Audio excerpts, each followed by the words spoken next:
this week's episode of GeekStorm, number 98. 98 episodes we've been through. 98, and I would guess 90 of them have been me and you sitting here. This is my companion. Don't touch me. This is the.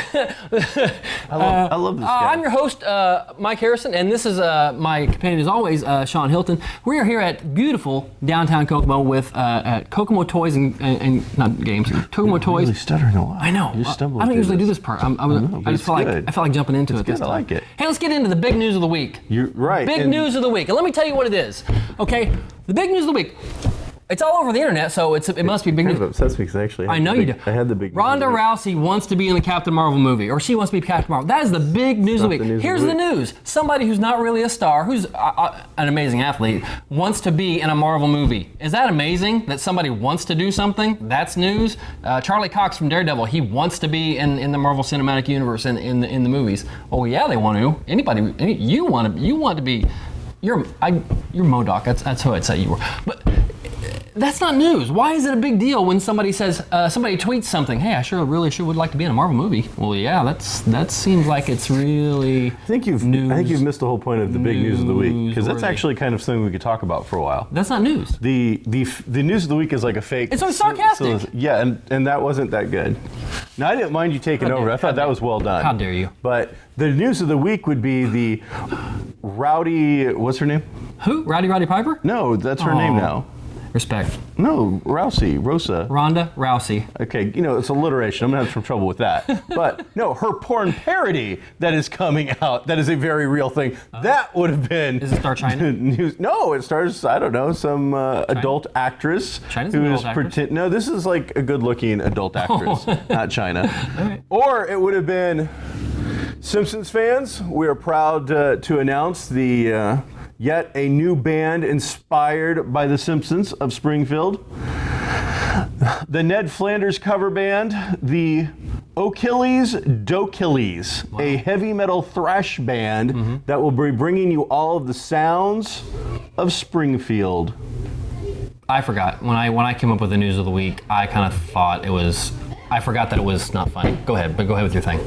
There you go. That was what I got. Man, there's a lot of kids out today, man. I know. They're all coming to see GeekStorm, and we can't even let them in 98 today. episodes. So that's amazing. Oh, boy.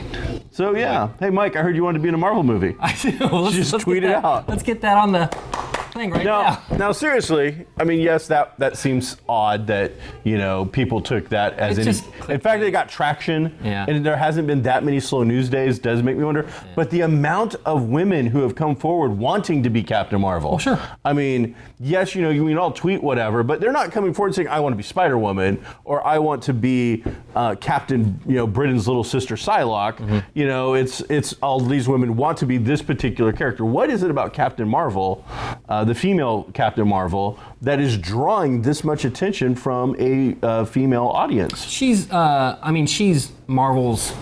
She's as close to Wonder Woman as Marvel's going to get, I think. She is basically Superman. She's super strong and very strong, and I don't mean that in just a physical sense, female character. And it's been touted over the last year and a half that she's going to be, she's coming up in the Marvel Universe. So that's why you don't hear about Spider-Woman, because there's no Spider-Woman talk. When Spider-Woman talk happens... And all of a sudden everybody's going to be tweeting, you think? Yeah, absolutely. I mean, there's been a ton, so... Yeah.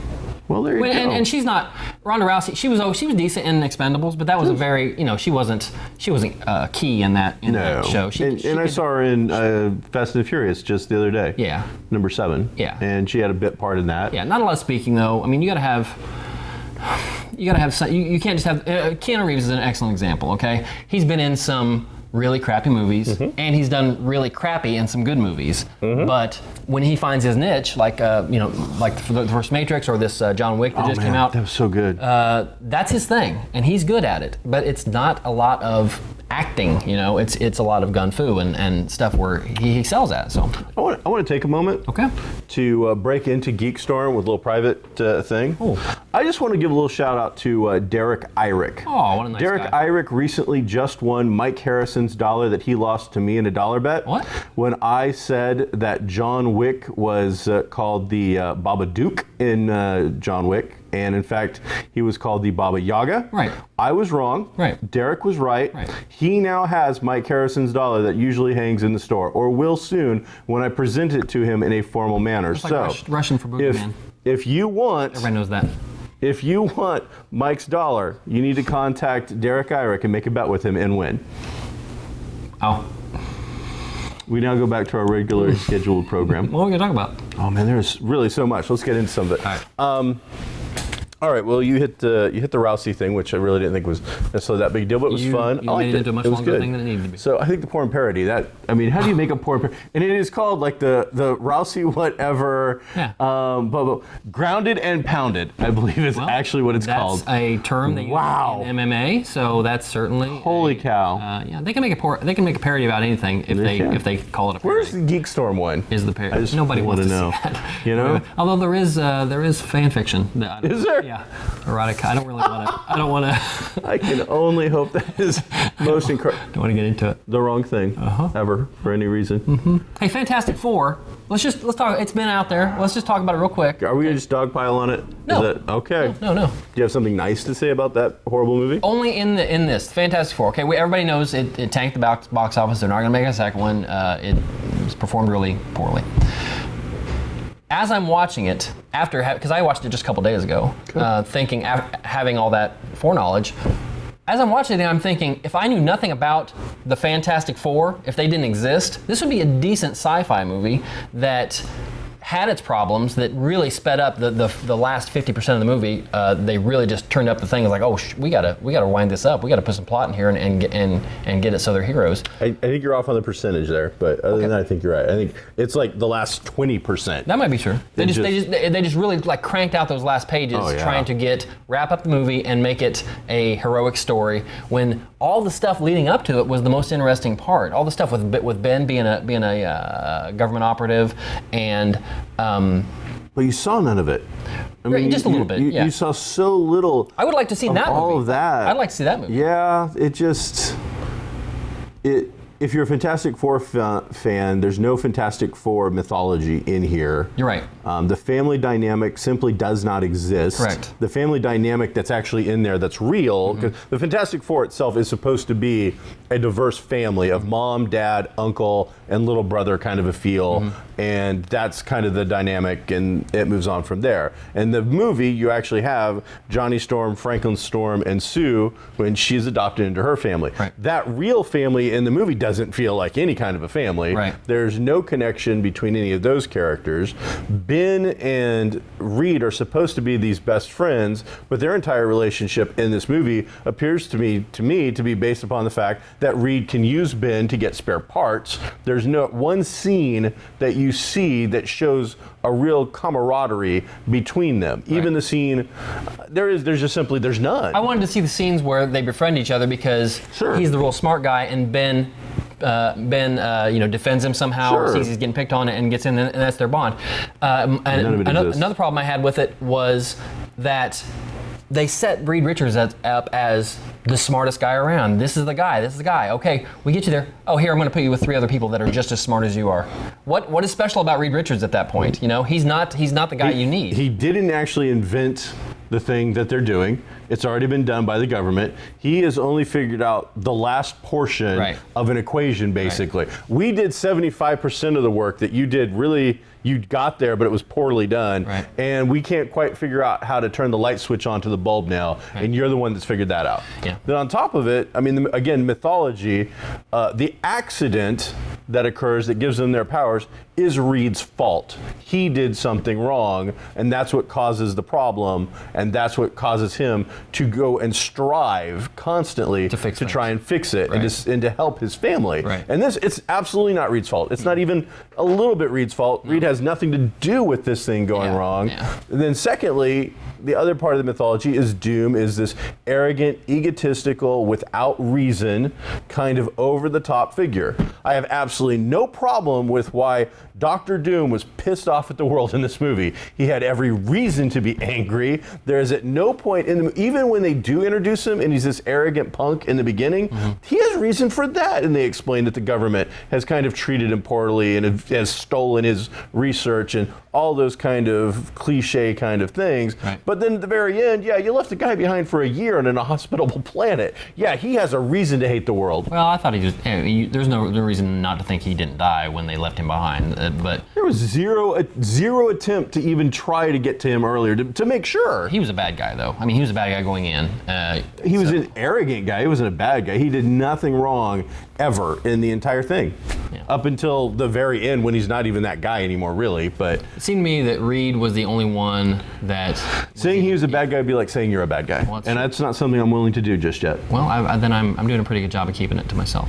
I think Reed was the only one that was anything like even close to what the comics were. And here's the last thing I'm gonna say about it, and you can say whatever you want. Okay. Is that nobody, I don't care if you are the up and coming new director, I don't care if you're Steven Spielberg, anywhere in that range, I don't want to see your version of a Marvel comic. I want to see a Marvel comic. I want to see what I grew up on. You cannot beat nostalgia. You can't beat it. You can't do better than nostalgia. The best you can hope to do, we've said many times, the movie's never as good as the book because in the book I have my imagination. I've got what I thought things were. And this is, although you have comic pages and some visualization there, you still are working towards that. How did that make you feel when you read that page? When Spider-Man took off the mask and said, "I'm Peter Parker." That's what they got. That's what they need to shoot for. Not their version of it. Not the Tim Burton version of it or whatever. So just make the movie the way it's supposed to be made. That's it. Well, I would riff on that, but I don't want to. Okay. I think you're right. I think, I think any director... words were never said. I think any director wants to put their stamp on it and make it theirs. But the problem with a comic book movie is the screenplay has already been done. The rough layout and the drawings, they've already been created. So you putting your stamp on it, it doesn't work for me. If you want to do that, then you need to create your own superhero. You're right. Go off, create your own comic book, or create your own superhero movie that's 100% your own. You're right. And the sad part is this guy's got one thing under his belt, and that's a lost found footage kind of film, which are kind of popular usually in the horror genre. He did like a superhero, supervillain version of it. I liked People loved it. If maybe they had done the FF as that, these are the tapes from all these projects and whatnot, maybe we would have cared, but then it wouldn't have been the Fantastic Four.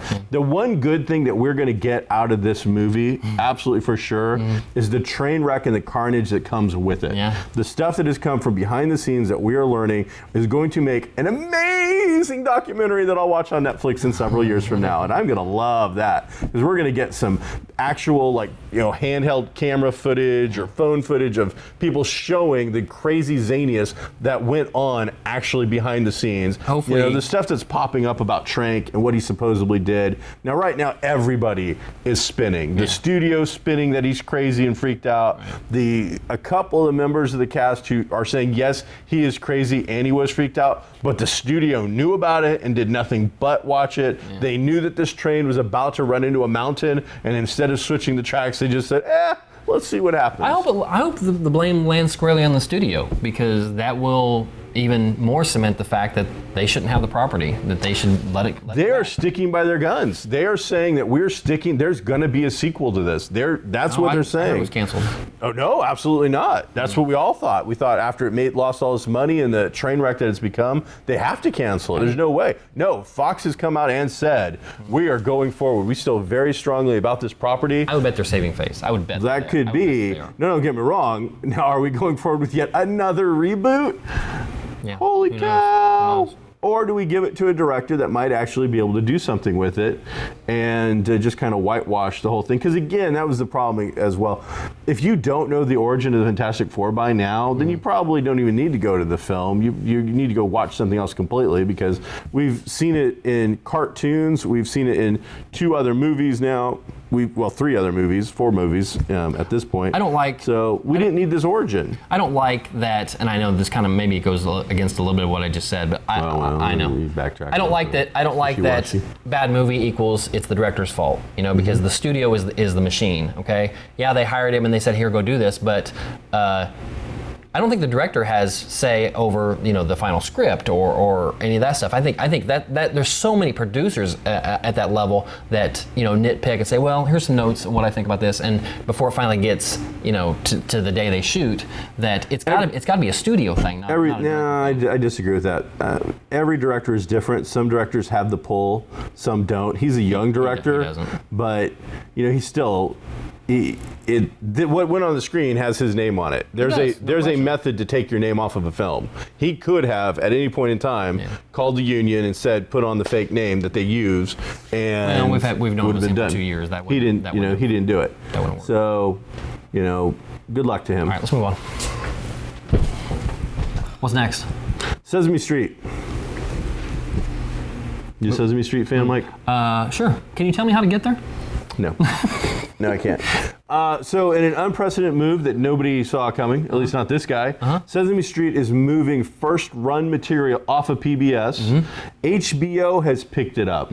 So HBO's deal is they will bump it from its normal 18-episode season to a 35-episode season. They will get a Sesame Street spin-off of some sort, which will be HBO property. Then after 9 months of airing, or 9 months after it airs, PBS then will get second run rights, which will be helping them, keep the price down and whatnot. This helps Sesame Street keep its nonprofit in line. I didn't know, actually. I'm sure one time I knew Sesame Street was a nonprofit, but with the amount of stuff they sell and toys and movies and videos and t-shirts and whatnot, I mean, this has got to be making somebody some money. So it just struck me as odd that after, I think it's been 40 years on the air, we're now going to take it from, a free, PBS being like, I think the ultimate in free television, to HBO being the ultimate in paid for television. Right. Just seemed like kind of this very odd train wreck of I'm using that one a lot, I'm going to get away from that one, but just a very odd combination of events to occur. But the deal giving it to PBS 9 months later still allows them to maintain that home and be free. Yeah. So overall, really cool. I can't tell you what the spinoff is going to be yet. I don't know if things come out about that. But I just thought that was just a really interesting kind of story that hasn't been getting a lot of love. I mean, public television itself, is always begging for money. I'm sure that if any of the properties that they work with is profitable, it probably is Sesame Street. Like you said, through toys and all that kind of stuff, cartoons, whatever happens to be going on out there. But at the end of the day, you're still having telethons and all kinds of stuff, trying to raise money to keep this kind of stuff on the air. And the thing about it is that kids are so inundated with so much material right now that, and I know most of it, 99% of it isn't learning material, but there's so much available out there that maybe Muppets aren't the thing, Obviously, that's not true. ABC is going to put on a Muppet live action show this season, so somebody's backing that Muppets are the thing. That is going to be. I feel like that's going to be more for us, not for kids. Oh yeah, they've come out and said. I'm talking about kid programming and kid programming. I mean, now I hang out with Nick a little bit. He's got kids that age. Yeah. Oh, there's plenty of kid programming. That's what I mean. Holy that's cow! What I'm saying. There's so much out there. Oh yeah. That's differentiating yourself. And how many times? 40 years. How many times can you say? How many times can you teach me to count? How many different ways can you teach me to count? Well, every child needs to learn to count. Keep it fresh. I know, that's what I'm saying. They could. A child counting as a child that knows numbers. That's not. They could stop production on Sesame Street right now. Run reruns for the next 40 years. How dated? It's all still very because they don't have no iPads. They use cell phones to teach kids how to count. What I'm saying is they're teaching the same lessons they taught 40 years ago. So fresh material. Also announced recently that Maria is retiring. Yeah, we talked about that already on the show. Just, it all goes together. Maybe if you watch the show, it's all circular. you would. I don't watch the show. Ahead. Nobody else Next. does. Why should I watch it? Next. What do you got? I don't know. You said you went to see. We had a lot of stuff on the phone. We did? I was pulling up lots of stuff. Mike, what do we got? No, you said. there's we have stuff to talk about. We do. Outta Compton. Yeah. Well, I was hoping to save that for the very last because Why? it's the big movie of the week. Oh. So, yeah, why didn't you go see... I went and saw Straight Outta Compton last night. Amazing film. Why didn't you go see it last night? Last night because I was at work. Well, is that an excuse, really? Excuse me. Yes. I don't know about that. Straight Outta Compton, the biopic of the NWA. It's a biopic. It's not a biopic. bio, meaning biology. Take over the rest of it. You decided to help out. You say it all the time. No, you threw in. I feel like my role on the show is pretty clear, and that what I just did is part of my job description. The biopic? Biopic? Sure, biopic. Biopic? Biopic? No. You could be myopic. I'm myopic about your biopic.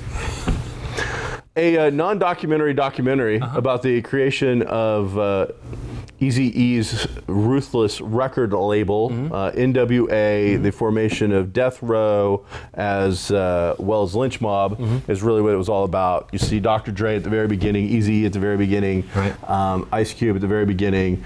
Incredibly well done movie. One of the best movies I've seen all year. Easily the best drama that I have seen all year long, without a doubt. Absolutely amazing performances all the way around. In fact, one of the ones that just shocked me was, did you watch Leverage? I know what it is. One of the guys from Leverage, who is very much comic relief, he is a smaller character who appears through a good chunk of the movie, though, and in a very much more dramatic role. So that was, hey, Alvin Hodges, good on you. Just really well put together. Tupac, it turns out, isn't dead. A guy named Marcus Rose or something of that nature, who they got to, play Tupac in just one little scene. Holy cow. Is he good? Wow. Well, I'm not going to ask for box-by-box comparisons, but I can tell you that go on the internet and look for a comparison. Because they look alike. And, yeah. I mean, there's been hints and rumors and jokes like, oh man, I hate when I come up with the leader of the Doors, Morrison. Jim Morrison isn't dead. Elvis isn't dead. Tupac's not dead. Well, after seeing this, I'm not so sure Tupac is dead. Wow, he looks so like him. That was amazing. But this is a 2.5-hour movie cut down from a 3.5-hour movie, so it's a long movie. In an AMC theater in Kokomo, where they decide that the air conditioning is optional. So it was hot. Now, I went and saw FF on Friday afternoon with my buddy, me and like 4 other people. I wasn't there. So, me and 4 other people, my other buddy. That hurts.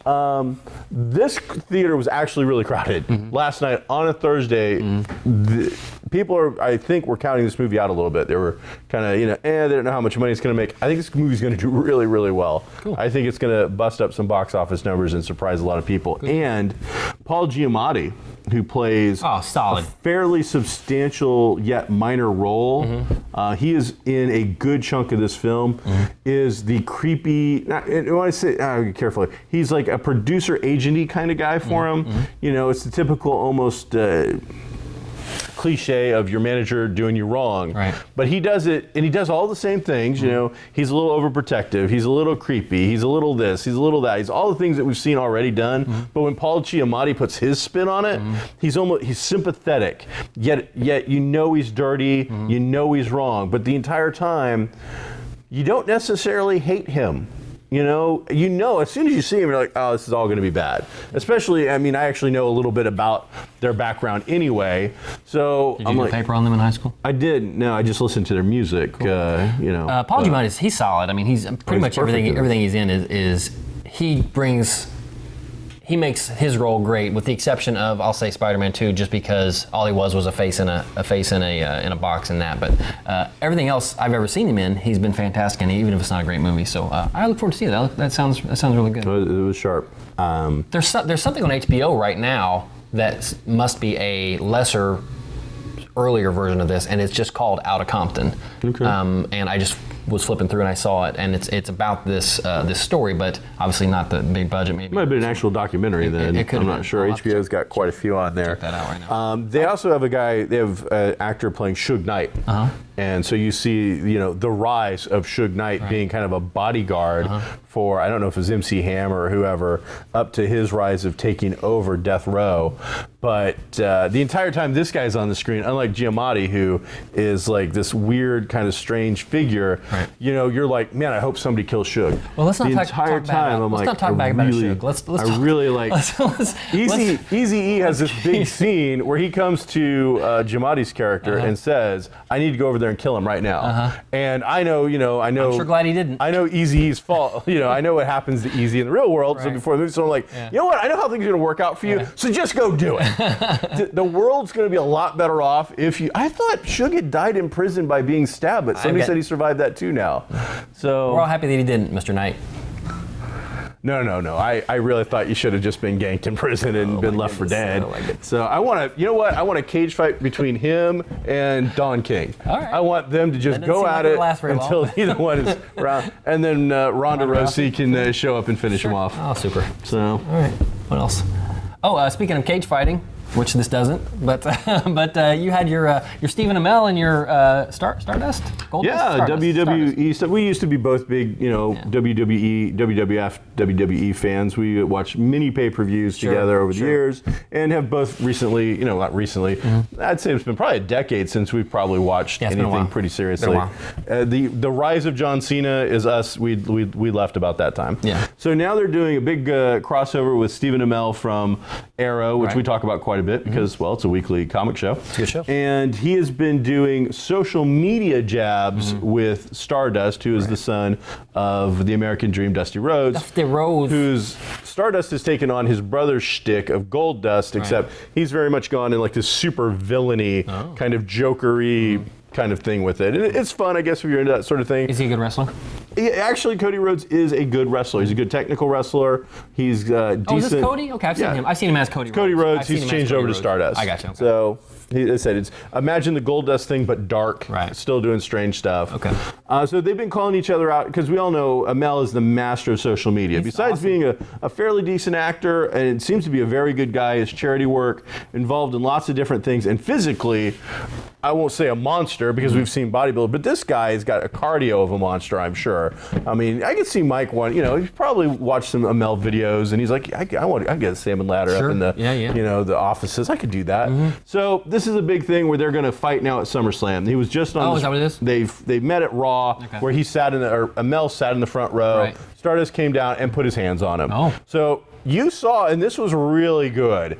Amell jumps over the barrier that separates fans and whatnot in like a leapfrog fashion, hits the ring, then leaps over the ring in a way that looks really, really good. Like Rob Van Dam kind of agility, Hardy Boys kind of look to it. Just over the top, no hesitation, no stutter, and then spears him almost as well as probably Edge in his heyday. Wow. And then he's down on the ground, hand over fist, just pummeling him before they pull off. Wow. Then, of course, at the end, they have him meet up with Triple H, and he's like, I want a match. And Triple H is like, you're an actor. My legal team can't even get you coded to be a wrestler. Right. He goes, I'll sign anything. And so that part, it gets a little bit cheesy. And Amell's trying to sell it. He's he's fun. But in this circumstance, the whole thing is just kind of ludicrous and silly. But, I mean, they've got it so that I will probably make sure, I think Austin and a couple of other friends have the WWE thing. I won't go and necessarily spend the $10 a month to get it myself, but I will happily go to a friend's house and watch SummerSlam so that I can see this match and see Amell do his thing. Cool. Yeah, that sounds great. Amell, what you said about him being a decent guy and all that, I've listened to a couple podcasts with him, and he comes across as a real, genuine, good guy who is trying to do right by his fans and be just a good citizen, and besides being on a pretty good show, and does a good job. Even when I've seen him be negative, he does it in a classy kind of way, because he's had some trolling and other people kind of getting up in his face, and he does like these little videos that he's obviously doing himself. He doesn't have a crew behind him. He's setting up his phone or whatever, trailers, and he's and he's streaming them, and he's like, you do whatever you want, and that's fine. It's part of the world we live in. But you know what? My life's good, so say it all day long. I'm doing all right. So, and people are like, he was kind of like this take that people were trying to defend him from the trolls. He goes, don't bother, don't waste your time. I'm not worried about it. You shouldn't be worried about it either. Right. So I thought that was really cool. Hey, remember Deadwood on HBO? Buddy, let me tell you about Deadwood, okay? Please. Have you seen all Deadwood? I have not finished most of it. Okay, it's only 3 seasons. So, how much time? Technically, we're done. Okay. Very quickly, Deadwood is one of my favorite all-time. It's easily in my top 10, maybe in my top 5 series of all time. I really, really like it. It was only 3 seasons. They cut it short, and maybe another time we can talk about how that happened and why that happened. But there's talk now of HBO putting together a Deadwood movie. They just did Entourage, which was a series. You know who was in that? Everybody. Ronda Rousey. Was she? Okay. Last thing I'll say is I just read about the Entourage movie. How did they pick all the people that would be guests, walk-ons, you know, is that what they call them, walk-ons? Sure, whatever. Cameos. Cameos. Yeah, this is called They cameos. threw out mass emails to everybody. Oh, did and they? said, "Can you be here on Tuesday at what such Tuesday. time?" That's how they decided who was going to do the cameos. Hey, Mark Wahlberg wants to because it was a Hollywood show. buy It's you about- a McDonald's yeah, sandwich. it's about Hollywood and that machine, so they just wanted anybody and everybody, and they got them. All right, we're well out of time. Well. Close us up. Well, hey, thanks for watching our 98th episode. I can't wait to see 100. It's going to be fantastic. Hopefully I'm here. I'm not really sure. It's day by day at this point. Thanks for coming to, or come on downtown to Comics Cube, which is right down that way at downtown Kokomo. And then 2 doors down here is Kokomo Toys, where you can find just about any toy you could possibly look for. Thanks for watching. We'll see you next time.